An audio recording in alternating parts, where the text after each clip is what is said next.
Welcome to my latest experiment. This is a big one, the one I've been waiting for all my life. What is it?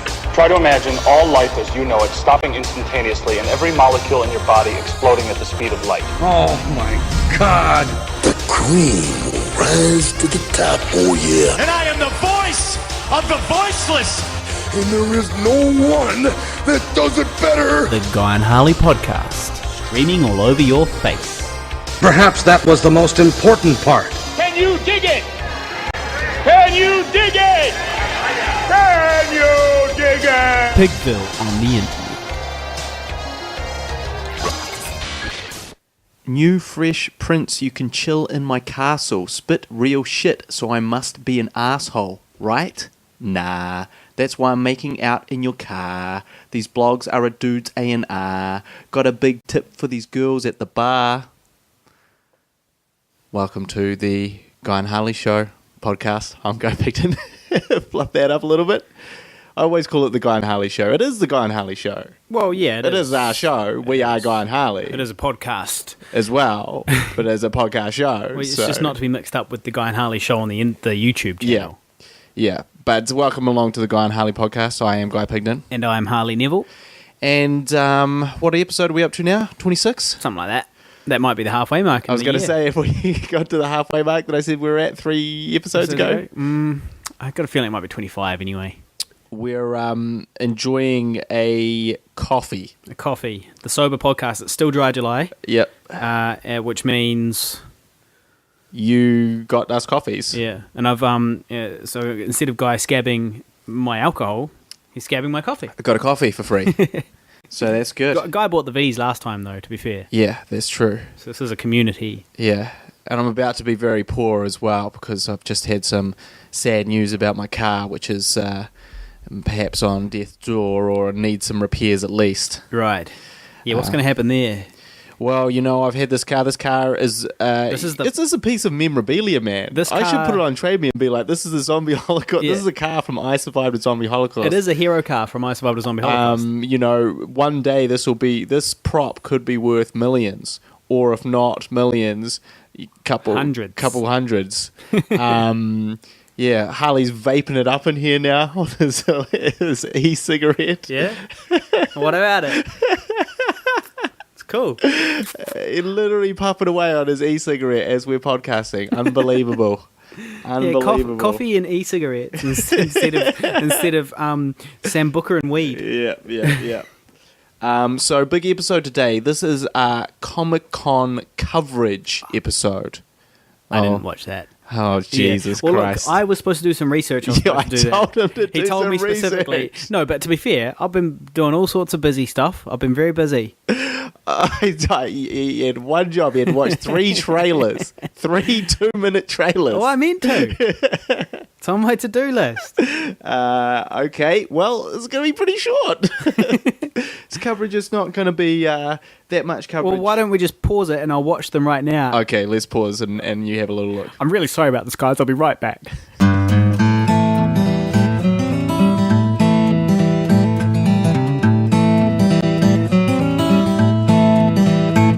Okay, good. So I've seen that now. So we That's good. We took that intermission. Harley's watched those trailers, so now he knows what we're talking about. We're all up to play. Everyone's on the same team. Yeah, so, you know, the Comicon is when obviously all the sort of big sort of movies and TV shows kind of have their showcase where they try and get all the nerds in the world to start jerking off collectively all at the same time to whatever it is that they are putting on. Yeah.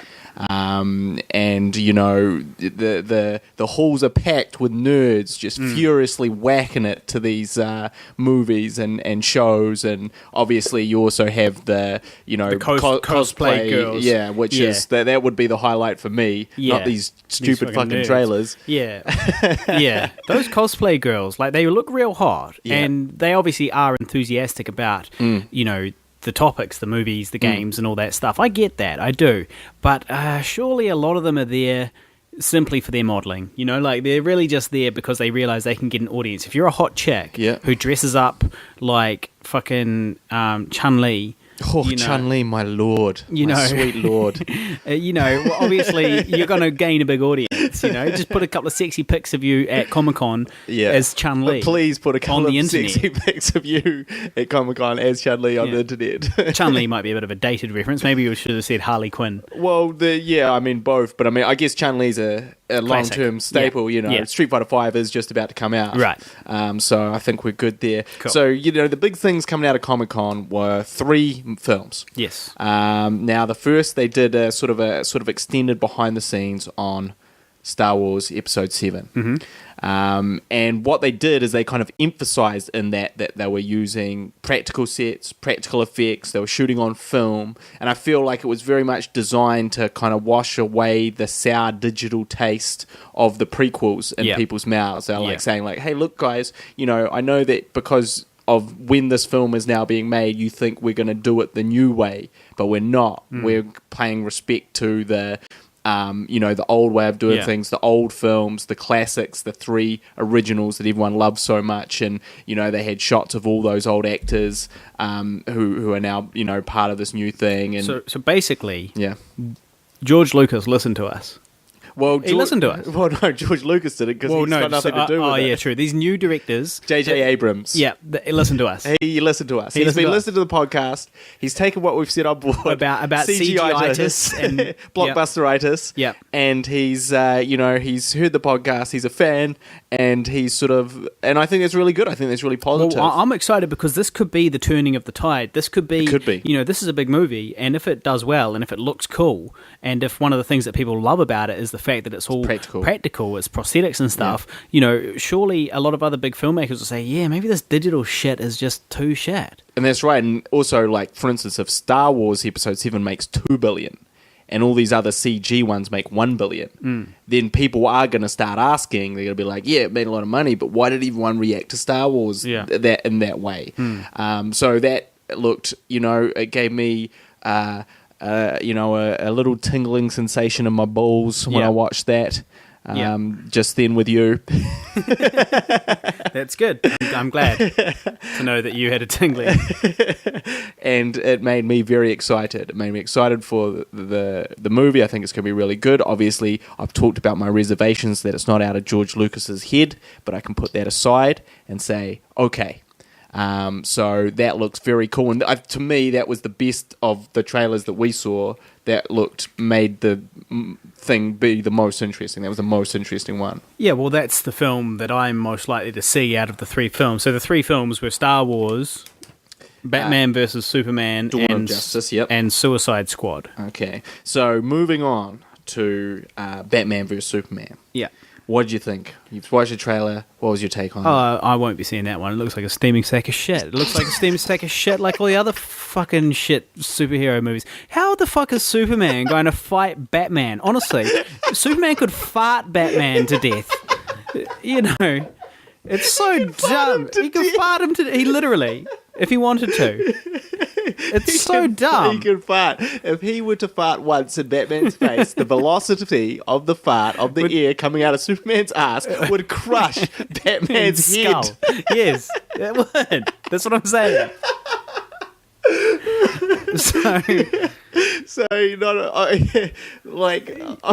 G's, it'd be like Mach 6 or G whatever, G6 or whatever. Velocity, G. Oh yeah, what is it? G forces. I don't know. Yeah, whatever. It would just crush his skull. And so it just seemed a bit dumb that those two are even going to fight. Like, it just doesn't make sense because. And it does show them fighting in the trailer. So it's like, what, Batman and Superman are going to fight. Superman, honestly, could just rip the guy in half. Or just take off an arm. Just rip off an arm. Batman's human. So you just take off one arm and you go, you're out of the fight and your career's over. And by the way, isn't that weird that Bruce Wayne only has one arm now? Anyways, see you later.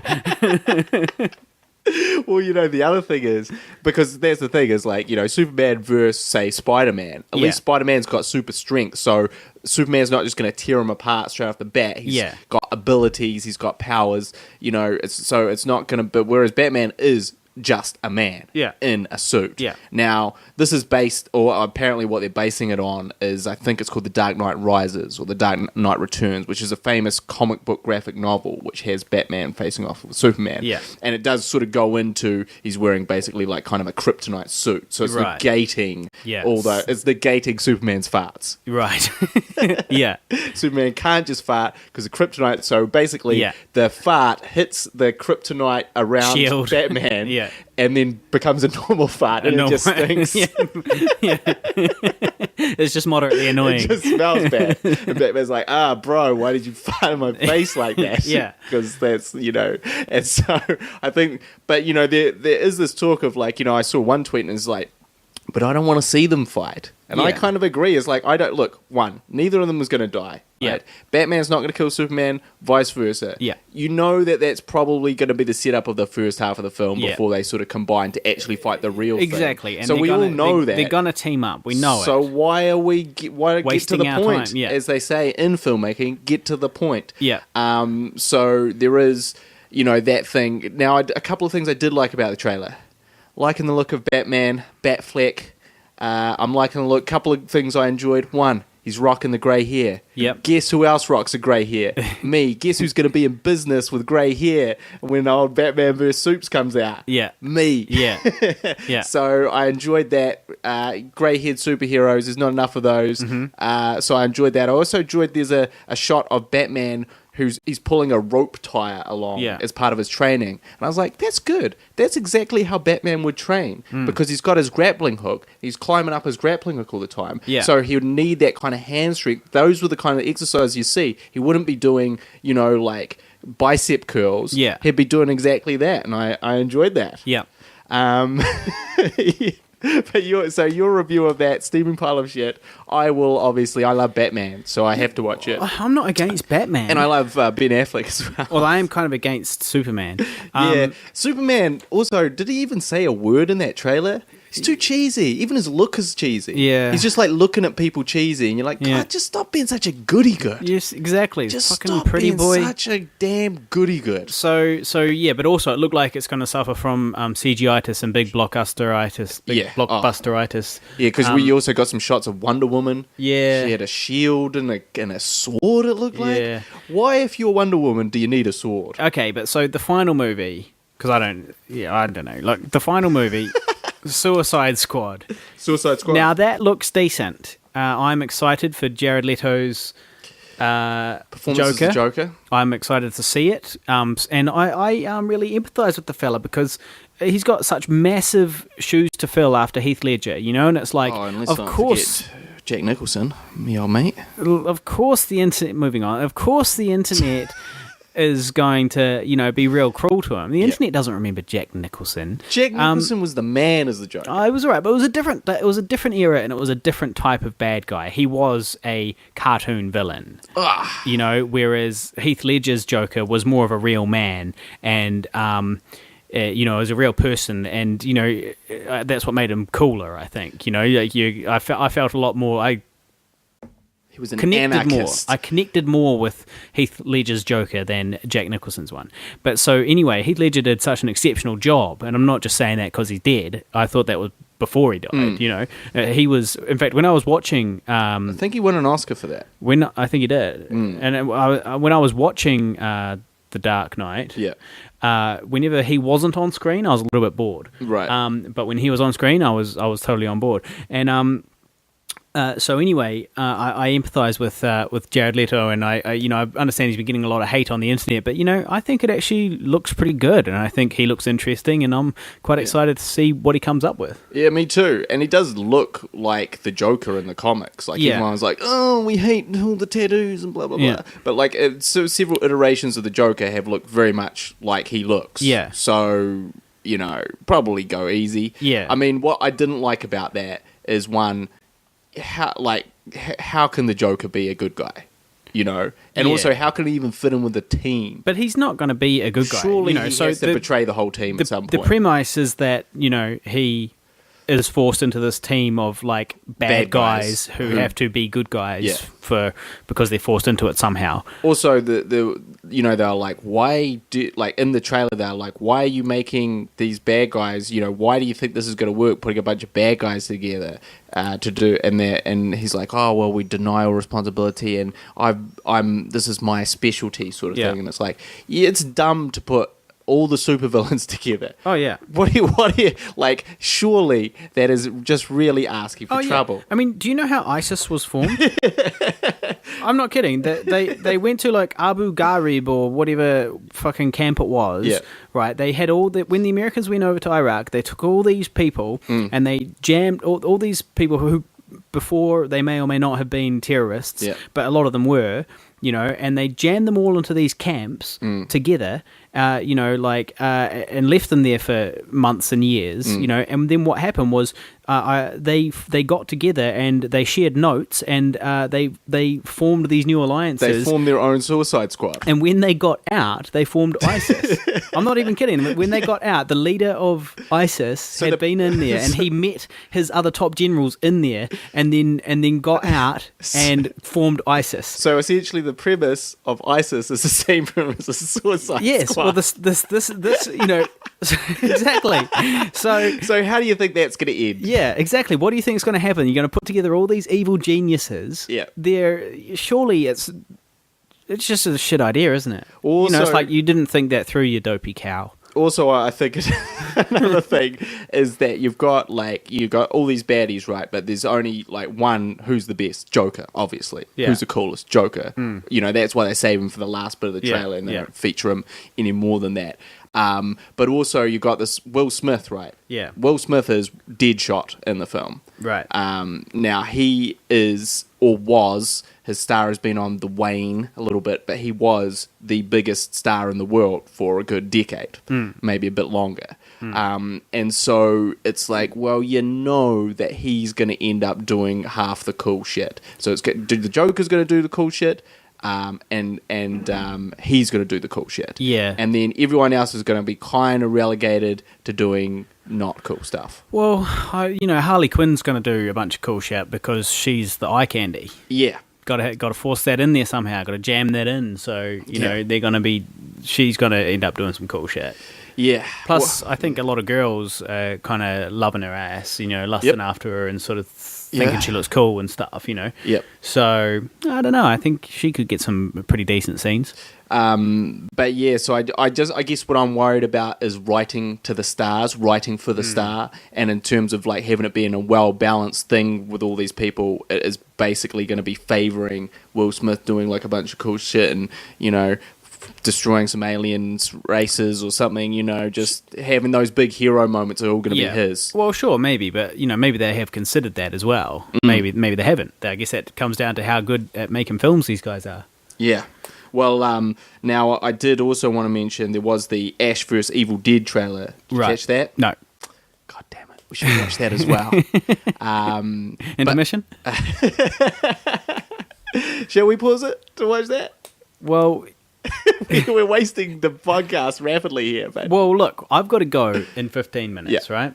And I've got to get ready in 10 minutes. Yeah. So this podcast is going to have to be over 2. Yeah. I reckon we should pick it back up. Okay, so we're going to pause it now. So what we can watch do... Ash vs. Evil Dead. Yes. Okay, so another intermission, guys, so I'm just going to wait for Harley now.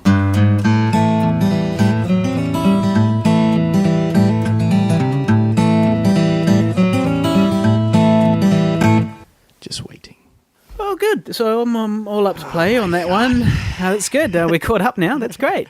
So what did you think of that Ash vs. Evil Dead trailer? Well, it looks a lot better than Batman vs. Superman. I'll tell you that right now. Yeah.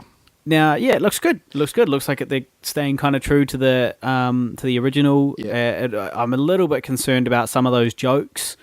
I was a bit worried that some of those jokes were a bit, I don't know. Come on, Hail to the King, off, baby. Bit cheesy, but yeah, no, it was good. Yeah, so I watched that trailer. Yeah. Obviously, we've discussed previously that I applied for an internship role. Yep. On that director's intern. Yeah.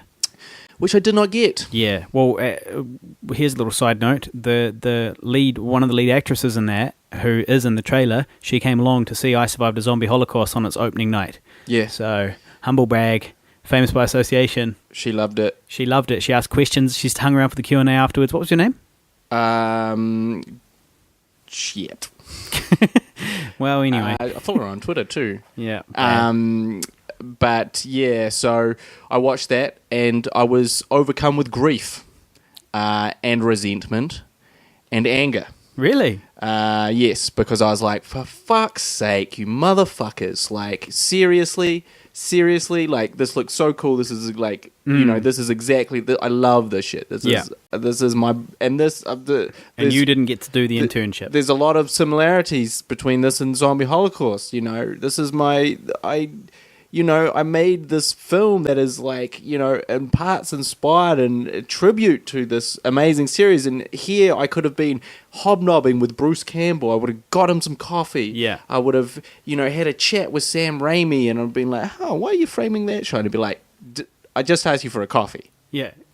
Now don't talk to me. Don't ever talk to me again. I swear to fucking God. If you talk to me one more time, one more word, I'm going to slap you in the face and we're going to fire you. But the whole point is, I would have been there and I would have been absorbing all this amazingness. And it's so fucking cool this was shot in New Zealand. All of this was shot in fucking New Zealand, man. It's fucking great. And I was not a part of it. Instead, they give it to the fucking crime thriller guy. Renee, the crime thriller guy. Yeah.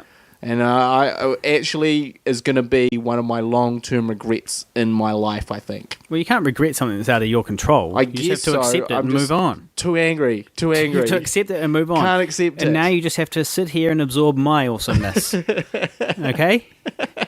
Live with it. But there's also, don't you think there's a bit of a similar dynamic between Sam Raimi and Bruce Campbell and myself and you? And sure. Basically, you know, I put you through hell. I make fun of you all the time in film. You know, we do stuff that basically exploits all your weaknesses and points, you know, and makes fun of them and points to them. And do you even like me? And, you know, for everyone's amusement. And that's exactly what he does. We have the same dynamic, man. So, like, you know, let's just jump cut 30 years and see if we're in that position. Well, exactly. That's the thing, you know. Good things take time, my friend. Yeah. Although, Sam Raimi, wasn't he, like, 19 or fucking 22 or something when he shot I think he was Evil Dead? I think he was in his mid-20s. So maybe 25 really, or so. So, you know, he's got a little bit of a head start there. Yeah. Bit of an achievement, a bit of an overachiever. Yeah. And make a cult classic when you're 25 or something. Yeah. Yeah, well, good. So I am going to post the trailers to all of those in the comments below this episode. So you can have a think. So you guys can watch them and see if you agree with us. Yeah. And give us your thoughts for next week's episode as well. Just let us know about that in the comments below. Okay. Now, we've got to take a third intermission because you've got to go to work now. Yeah, I do. So I'm just going to sit here and wait for you to get back. And when you get back, we'll in 8 hours we'll resume this. But I'm just going to wait here. Okay, in my room. Mm-hmm.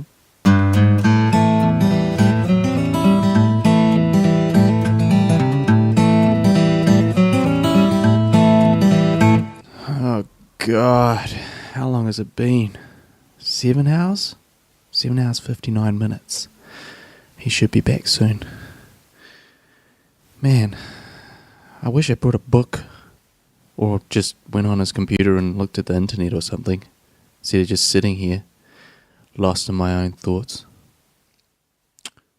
Sadness overwhelming me. Well, I'm sure he'll be back soon. I'm pretty much completely alone without him. He's my only friend. I mean, there's not much else. When he goes to LA, I'll probably just kill myself.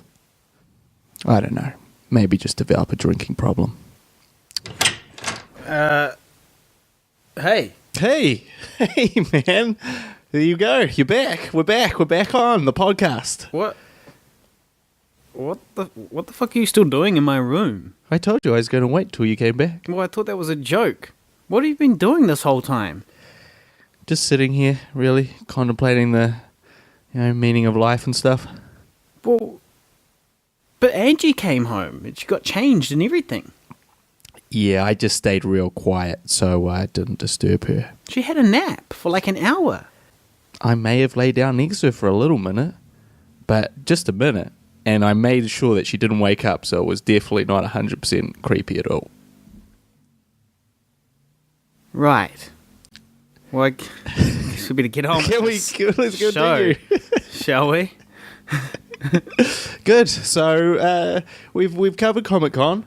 Yeah. That was our Comic-Con coverage. Now, I did have one last thing to talk about, movie-related. Okay. Now, I don't know if you've heard about this. Yep. But Star Wars, my beloved Star Wars, is having a few spin-offs. Yes. You might have heard about old Rogue Leader, which is the one about the X-Wings. Yep. The X-Wing guys. Copy that, Rogue Leader. Yep. Fun little fact, one of the actors in Older was one of the people in the X-Wing squadron in Return of the Jedi, Mike Drew, who plays my dad in Older. He was in Return of the Jedi. He was talking to George Lucas. He was Gold Leader, if I recall correctly. Something like that, yeah. If I recall correctly, he was... Yeah, was he gold or green? Well, he's in the final scene. He's in when they're blowing. It's in the Empire Strikes Back, right? No, Return of the Jedi. Return of the Jedi, and they're blowing up the second Death Star, the half-constructed Death Star, and he flies down a tunnel. Yeah, and they go.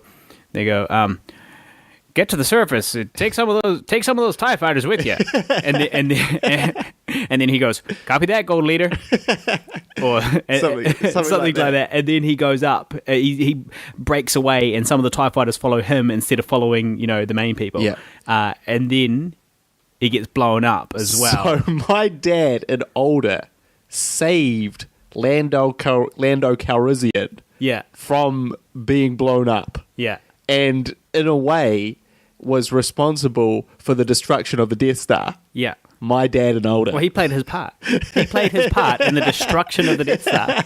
So look, we've all got a part to play. Yeah. And he did. So anyway, they're doing that. But there was just recently announced, like a couple of days ago, new spin-off Origins movie. Mm-hmm. Han Solo.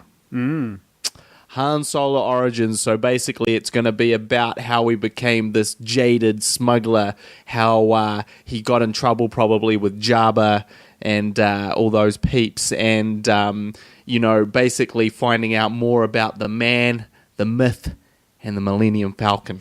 Oh. Now, and is he going to be played by Shia LaBeouf?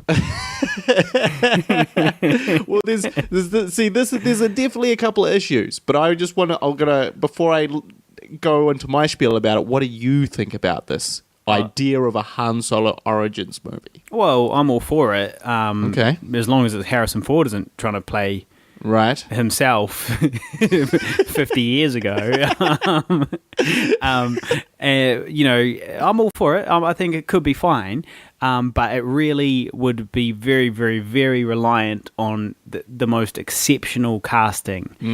Because if it's some dumb fucking pretty boy that just isn't really just isn't really right for the role. Yep. It doesn't have that same Han Solo feel to him. Well, you're just, you're gonna kill the legend is what you're gonna do. It's gonna be, you're destroying the origins of Han Solo. Well, this is what I'm worried about. Yeah, because this is the thing, and also there's always that question in movies: how much is too much knowledge? When do you sort of, as opposed to create like a mythical person, like a mythical character, and you kind of don't know exactly how he came about, but you just know he's the fucking man. And then you go back and go, oh no, actually, you see, his dad was a real arsehole to him, and spanked his bum a few times, and that shaped him to become the wise ass smuggler we know. It was the bum spanking, and then suddenly you're like, oh, well, that's not even that cool. Yeah. What?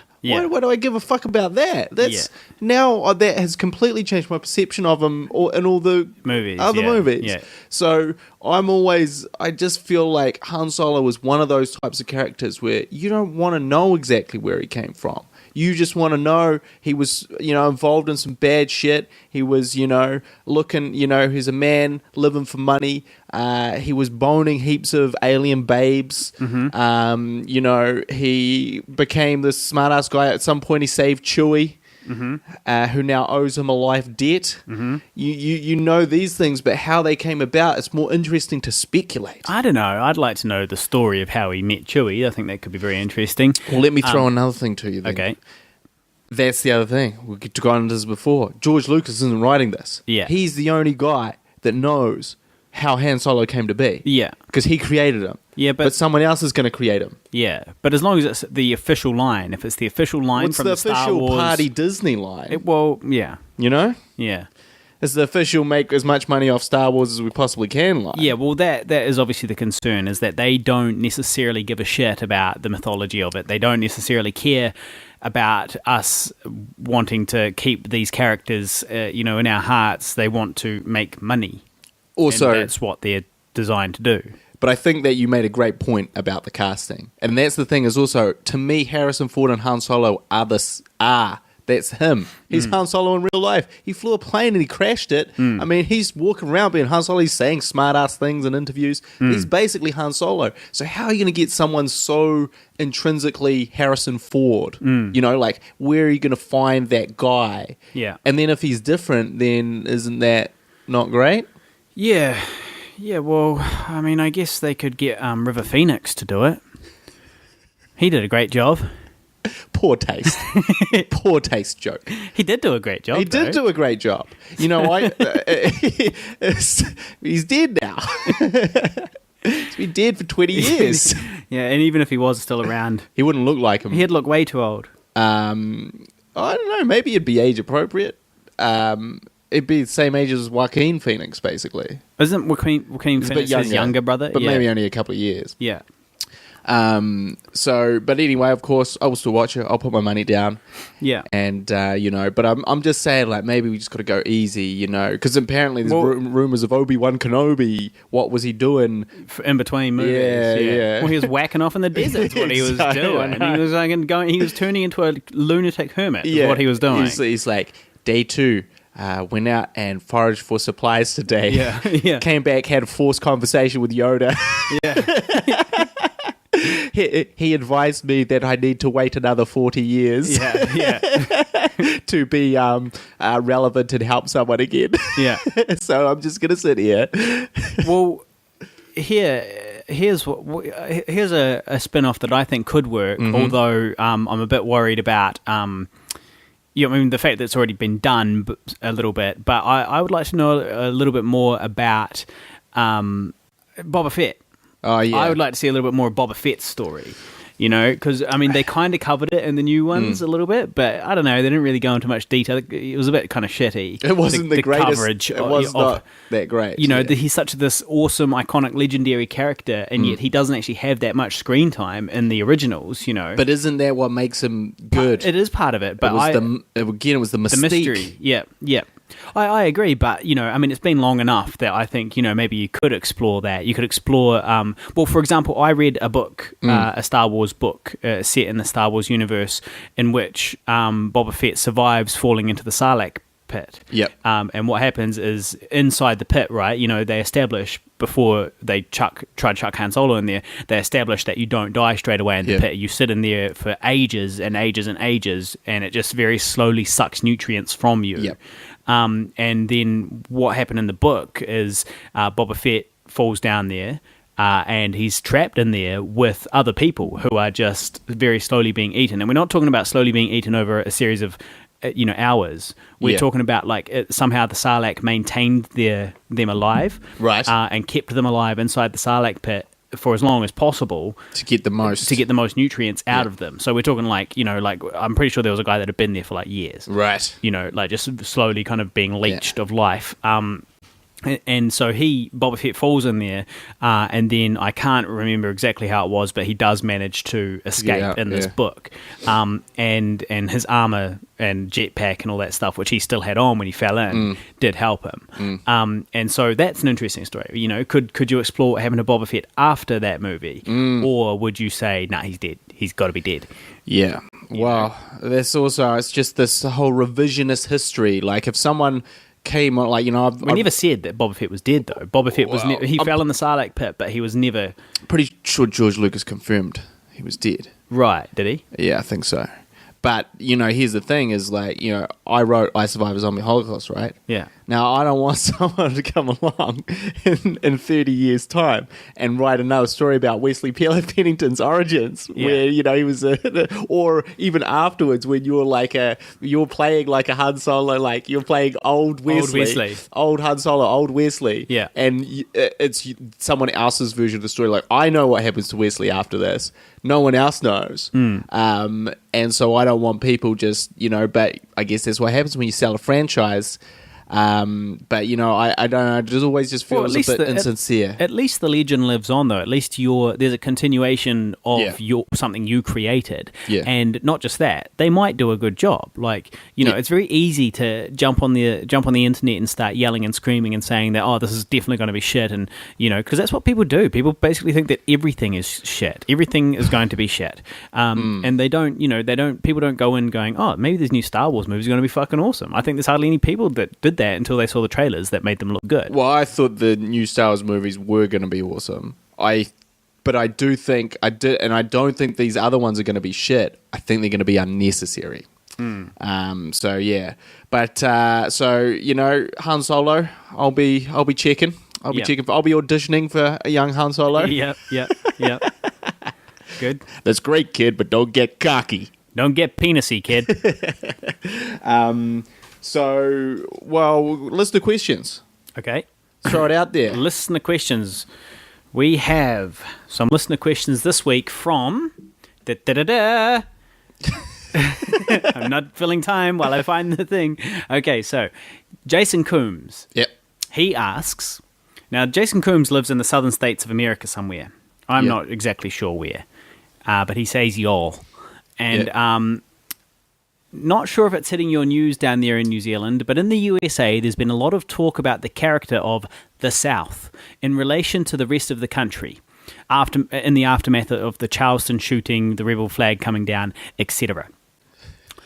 What are the perceptions about regional differences in New Zealand, and are they true or not? So he's essentially asking, do we have a similar kind of thing like over in the States? Obviously, everyone in the North thinks that they're all butt fucking, you know, cousin fuckers down in the South. Racist butt fuckers. Yeah, not really. Yeah. Not really. I mean, there is certainly... Because we're from Dunedin. We now live in Auckland. Yeah, so we're from the bottom of the South Island, now we live in the top of the North Island. And we were led to believe that Auckland was a terrible place. Yeah. It was a hellhole. Oh, yeah. It was full of these rich jaffers, we call them. Yeah, just another fucking Aucklander.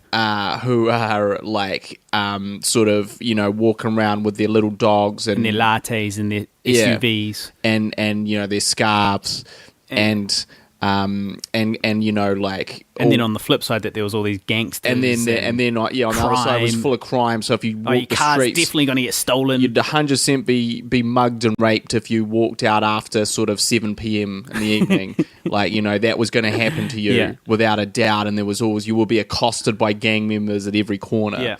You develop a drug problem. Yeah, and so there was that kind of perception that was facilitated by people in Dunedin who had never been to Auckland. Yeah. And of course we got up here and we realised it was totally fine. It's a bit of a paradise, really. Yeah, there's absolutely none of those things.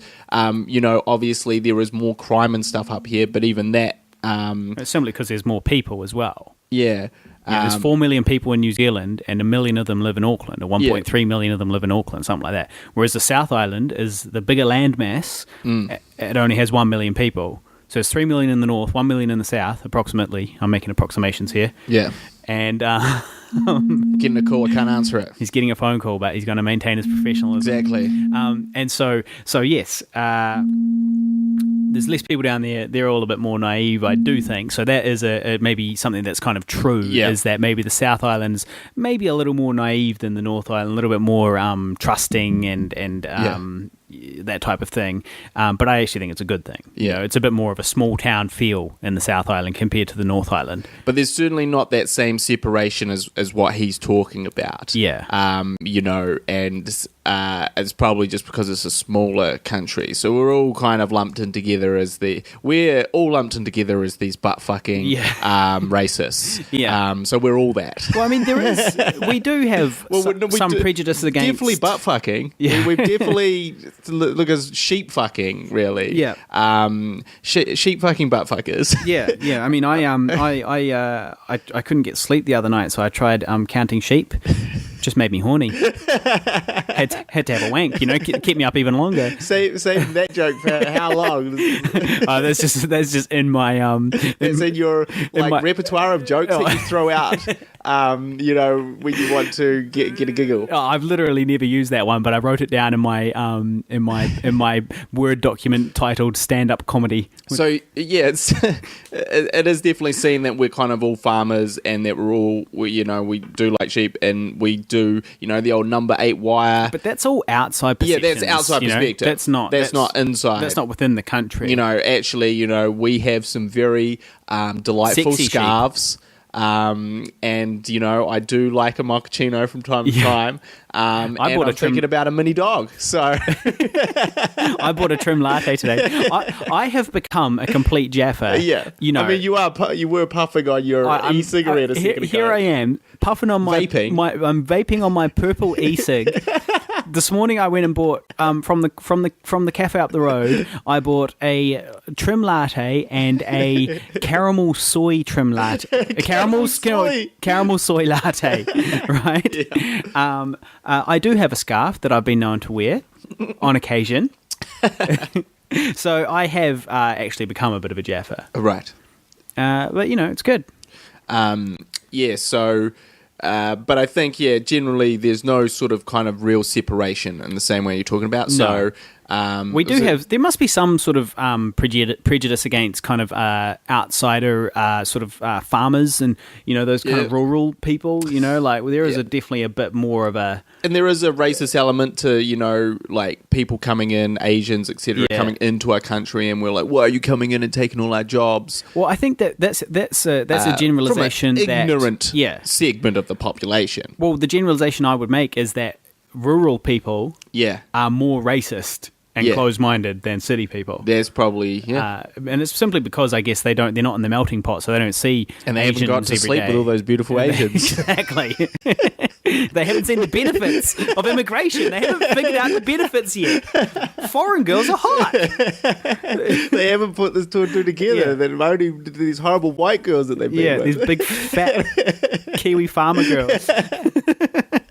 Giant feet, you know, giant dirty feet and gumboots. And hands. For picking up the sheep, you know. So, we've made some great generalizations ourselves today. This is what we do. This is what we do on the show. So yeah, that's the conclusion of that, Jason. But good question. He also has one other topic. Bernie Sanders. Are we getting any news on him over here? Now, Bernie Sanders is the Democratic presidential candidate in the United States who is giving Hillary Clinton a run for her money, because basically at the moment they're, you know, jostling to decide who's going to represent the Democrats and who's going to represent the Republicans over there.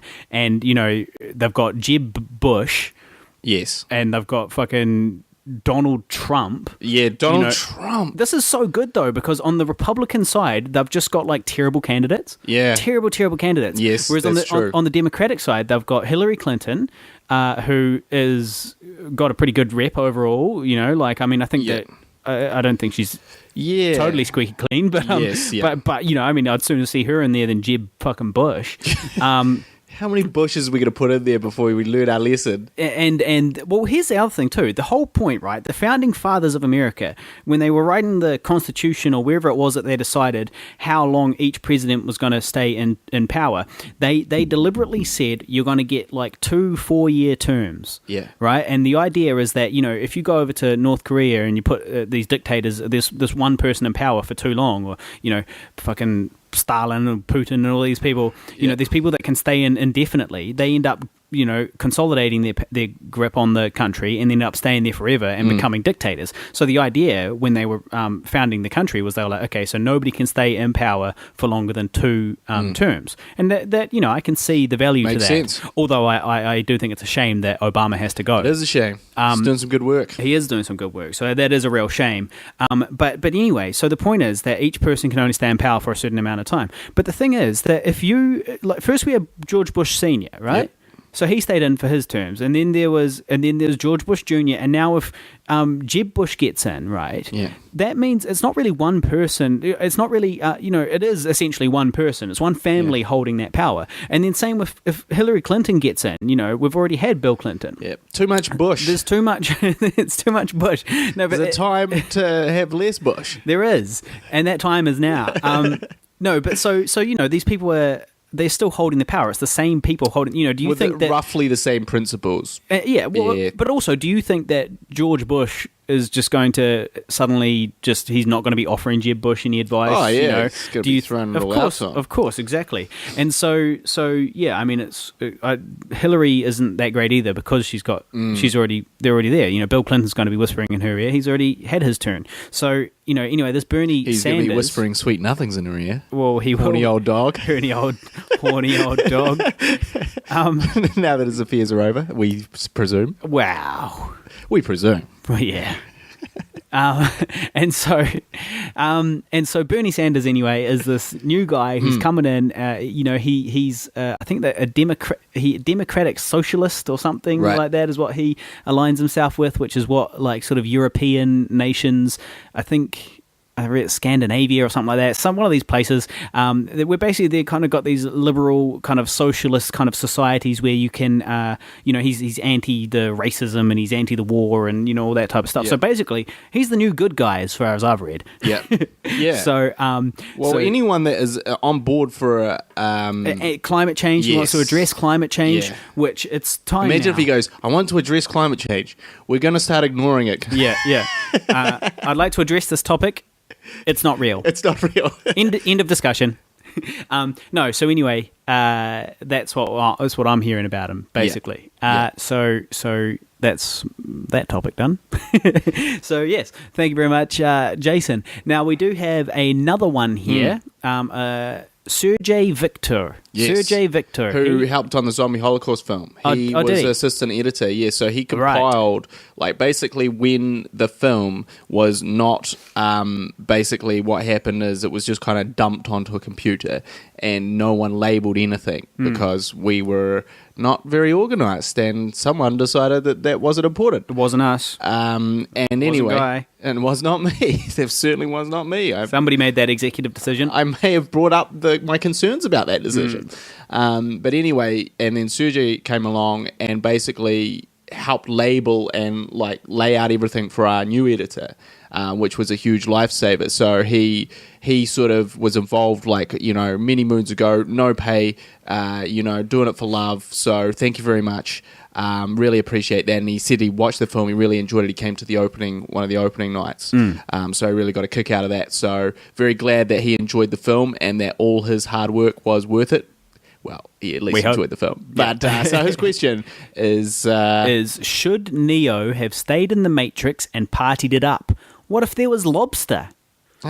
Now, to that I say... This is a good question. What do you think about this? Well, I say that there definitely was lobster in the Matrix. Yep.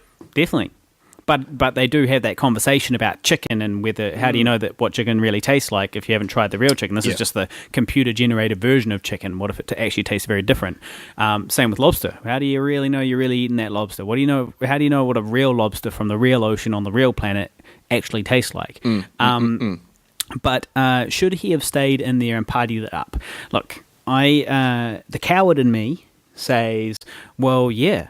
Fuck it, man! Don't rock the boat. Just live it up. I mean, what's the big deal? As long as you're content. As long as things are progressing. As long as you've got things in your life. Well, as long as you're making some good movies and setting up the next one and why make waves? Be funny. As long as you got 10 million views on your YouTube channel. You might as well stay in the system. Exactly. But, the other part of me says, well, of course, reality, you should always choose reality. You know, like it's so easy to choose the comforting thing as opposed to the real thing. You know, this is how religion is born. This is how people continue to here we go. Eat at McDonald's even though they know what it's costing their grandchildren and the planet. Oh, he's brought the grandchildren into it. So sometimes I do think you have to jump out and get out of the system if you can. Try and do that. So in that case, in that situation, I don't know. I think maybe the brave thing to do and the right thing to do is to get out of the Matrix. Right. Well, I'm staying in the Matrix. Yeah, I know. I know. I see you shopping at McDonald's all the time. Yeah, enjoy it. Eventually, a McMisery burger. I'll have one. Make me McHappy, man. I'll have a McMisery burger with a side of carbon cola, please. Brings me a lot of McJoy. I'll nothing like a midnight snack at old Macca's. Yeah. So no, for me, I'd stay in the Matrix purely because the world outside the Matrix. There's no filmmaking in the world outside the Matrix. There's no. That's not true. They still need propaganda and entertainment. Maybe, I don't know. And what's the name? Like they're just having raves. What's the name of that city? That they live in? Shit, I can't remember. I only remember Pandora. the name of the spaceship. Pandora. The spaceship is called the Nebuchadnezzar. Right, okay. Which is a stupid name. I don't mind it. But so anyway, all those thousands of people there, when they're not fighting, because they're not constantly fighting, they still need entertainment. There's still celebrities amongst them. There's still people making content to entertain them. To me, it seemed like that all they were doing was just having big raves. Raves and hiding from the monster. Well, that's all they showed. Thing. So I guess what the impression that I got, I was like, man, so there's no more because they all live underground too. So there's no more like seeing sunsets, sunrises, walking along the beaches. There's no visiting a beautiful place like going to Iceland and seeing the Northern Lights. Yeah. There's no more of all these magical moments. It's all kind of grim. It's grim stuff. Yeah. And to be honest, I'm getting too old for raves. Don't even like raves anymore. I don't think I ever really liked raves. I'm never really into raves. So if that's like their kind of fun, like to me, yeah, but that's just one. Oh right. Well, look, aspect. What are they going to? But they're all going to be sitting in they're going to be on the internet a lot. They're going to be chilling on the internet. They've got jobs. They're a society just like ours. But the jobs are it'll all be very like all about surviving. Yeah. It'll all be about Yeah, so everything you do actually matters. I'll be flying along like picking up scraps of junk and like hiding from the things. And every day I'm like, am I going to die today? I don't know. There's a high chance. Yeah. This is really tense and nerve wracking. But the thing is, you're never going to see a real sunset. Like if you stay in the Matrix, you're never going to see the Northern Lights. Yeah. Because you're seeing an imitation of them. Yeah. And the thing is, the only way to ever see the real Northern Lights or to see the sunset, all that's gone. Yeah, but like where there's a will, there's a way. That if they could liberate the planet from the machines, maybe they could then use technology to clean up the planet eventually. And exactly. It's not going to be a short term fix. It wouldn't be for me. Well, maybe not, but maybe you could, your kids and grandkids could experience these things. Fuck those guys. Fuck them. I guess those guys. Those guys are smeared all over the sock on the floor of my room at the moment. So I think I would choose the Matrix. We got 1 for the Matrix, 1 against. Yeah, I'm a believer that you got to face reality and you got to get out of the Matrix, and that's what I'm trying to do every day, man. I'm trying to do it. I'm trying to liberate my mind. Jesus, read up, bro. Fucking hell. So yeah, good question, Sergey. Thank you for that. Now I'm just having a little look here. Well, while you doing some research? Well, I've got a couple of things, but okay. Well, you did watch Titanic the other day. Well, I was actually just about to bring that up. And you went to the wine and cheese astronomy night. Yes. So let's talk about the astronomy first. Okay. How did Angie take that one? No, she seemed pretty into it. The thing is, though, it was quite unfortunate timing because basically they only do this wine, cheese, and astronomy. It's at the Star Dome Observatory in Mount Eden or Mount something, Mount Wellington, I think. And so it's an observatory, and you go along and you can do some astronomy stuff and drink some wine. But it's only on the first Tuesday of every month. So we've been trying to go for quite a while and never been able to go because we've never both been free. And then we finally both had the first Tuesday of a month off, and she was like real sick, and she was quite with like a flu or a cold, So, but we went along, and it was fun. But I do feel like maybe she would have been having a lot more fun if she wasn't sick. And I think the weather was quite shit as well. Like, we didn't actually get to look through any telescopes. It was just a star dome like presentation. They've got this really cool kind of like 3D interactive thing where you lie down. It feels like you're looking at the sky. But it can zoom right in on stars and planets and tell you about them, and there's a guy telling you, and it was quite busy, like it was quite full, and there was plenty of wine and plenty of cheese. So it was really fun, and it was interesting as well. But I don't know if Angie would have been loving it because she was sick, but she did seem to have fun. And then you watched Titanic, and then last night or the night before, whenever it was, we watched Titanic. We've both seen it before, but Angie and I snuggled up for a romantic evening. The fire was roaring. The fire was roaring. The fire in our bedroom was roaring. Yep. The fire, the light, the fire was in your crackling. loins was roaring. Yeah, the fire in our hearts was roaring. Thank you. And then. And then we watched Leonardo DiCaprio. That's an exceptional movie. That's a very good movie. Like, I hadn't seen it for quite a lot of years, and I had forgotten how awesome it really is. Leo. Hats off to him. James Cameron. You can see why it was the highest grossing film of all time for quite a while. Yeah. Look, James Cameron is a master filmmaker. You look at all his films, and they're all fucking good. Yeah. And even like his most popular film, that big Avatar, is not his best film, but it's still good. Yeah, it's definitely good. I like the bit at about 48 minutes. There's this bit at about 48 minutes, right, where there's this. You see the back. You see the back of my head, of someone's head. You see the back of a bald head. Well, let's just mention that you actually, literally, were working like approximately a few meters away from James. And Sigourney Weaver. Yeah, Sigourney Weaver touched me on the shoulder. She touched you on the shoulder. Let's just process that for a second. This is Ripley from Aliens. Yeah. This is the chick from Gorillas in the Mist. Yeah. Don't know what her name was in that. This is the girl in Ghostbusters. There is no Dana, only Zool. Imagine if you'd said that to her. Yeah. There is no Harley. I guess she doesn't know your name. No. You go, there is no extra, only Zool. You threw that one on her. Yeah. She would have had you fired off set, but the thing is, it would have been it was a moment, and like, to me, like, I would have had multiple ejaculations in my pants from that shoulder touch. Yeah. Multiple. Whereas you probably didn't. Well, no. You probably didn't even have a twinge down there. No, I did. I definitely did. Because I was in her way. I was in her way briefly, and we sort of had a bit of a moment where I was like, which way do we go? The old classic. I got in your way. We both got in each other's way. We tried correct, but we both correct the wrong way. Yeah, exactly. Yeah. And then she was like, oh, excuse me, and just gave me a wee touch on the shoulder. Yeah. And that was about when I blew my load. Yeah. And it absolutely melted. It dribbled down my my leg on set.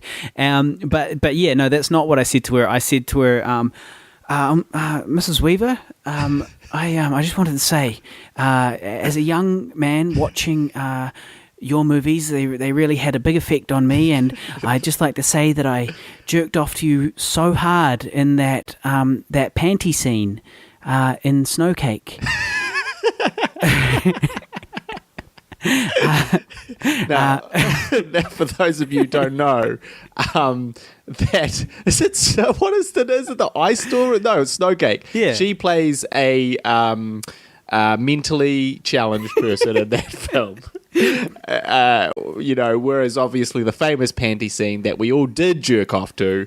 It was an alien, the original, when she's hiding from the alien, and you see her like nips, and it's she's got a smoking hot bod, and those stirrings of a young man, and you go, wow, I really hope it takes a long time for the alien to find her. Because I'm halfway there. Well, thank you, Guy, for explaining my joke to the audience. Well, no one would know what you're talking about because no one's seen Snowcake. Okay, sure. A lot of people wouldn't have known what the fuck I was talking about. But for the few people out there, for the people out there that have seen Snowcake and Alien, they are still in fits of laughter. They're rolling on the floor. They're not even listening anymore. Yeah, they tuned out because there's so many laughs. Exactly. Now, I did want to mention one other thing. Probably only got time for one other topic. Really? Why? Because my new bae. My bae is on the way. So she's coming to whisk me away. Right.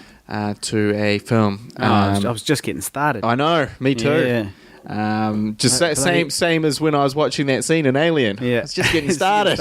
These bloody bitches always getting in the way of our friendship. I'm watching you. Stay off my turf, woman. So anyway, but now they're putting in this new Communications Act. We can't really talk about it because I see the car she's turning. She's literally here. I can see it. Yeah. And we're in a rush. So we're going to have to sign off. We'll have to say that for next time. That is the Harmful Digital Communications Bill. Okay. Which is trying to outlaw trolls. Oh, yeah. We'll have to talk about that next time. Yeah. I think that fits nicely with one of my other topics, so it's good. But thank you all for listening. Please remember that you can watch I Survived a Zombie Holocaust, our first feature film. It's available on iTunes and DVD right now. Yep. Go and hire it or purchase it. Preferably purchase it. It's got 3 commentaries and they're good commentary tracks. Yeah, if you get it on DVD. You can imagine a podcast, right? Except we're talking all about a film and we're very funny and witty and that's the many thing. laughs to be had. That's a very valid point. If you enjoy these podcasts, you're going to love the commentary because basically Guy and I sit there recording for the entire movie, doing essentially a longer podcast discussing the film. Specifically what is going on in the movie. It's pretty awesome. It's good stuff, and I just heard from another person, and we've had a few of these. Is basically they watch the film and then they listen to all 3 commentary tracks all in a row, watching the film again another 3 times. Just heard about that again. Yeah. So get into it, get involved, learn about filmmaking, learn about the struggles, the hustle, the grind, and also watch a kick-ass zombie film. Yeah. So thank you very much for listening. We will see you next week. Make sure you give us your listener topics. Thank you very much. Bye. You've been listening to the Guy and Harley podcast, proudly brought to you by Pigville Productions. Laugh it up, fuzzball.